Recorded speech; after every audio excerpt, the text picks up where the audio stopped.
The Federal Aviation Administration will decide later today whether or not to lift a ban on American airlines from flying into Israel's main airport. Meantime, calls for peace in the Middle East are growing louder. CBS 2's Don Champion here with details this morning. Don? Well, Chris, in the wake of the downing of Malaysia Airlines Flight 17 in Ukraine, the FAA is not taking chances when it comes to flying into danger zones.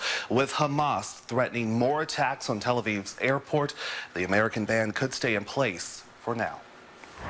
U.S. airlines aren't flying into Israel's main airport this morning. Yesterday, the FAA sent this stand-down order to American airliners banning them from flying into Tel Aviv's Ben Gurion Airport for 24 hours. The move came after a Hamas rocket fired from Gaza slammed into this neighborhood near the airport. Some foreign airliners, including Israeli airline El Al, are still flying into the region. In Los Angeles, armed officers are standing guard at its ticket counters. Basically, I'm kind of nervous a little. In a show of support late Tuesday night, former New York City Mayor Michael Bloomberg boarded an El Al flight for Israel. Sure, take the flight. It's safe and it's efficient. Bloomberg's trip aimed at reassuring people it's safe to fly to the country.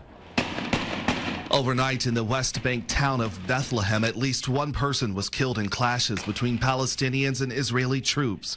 With the fighting raging on for 2 weeks now, Secretary of State John Kerry and the UN's Secretary General continue pressing for a ceasefire.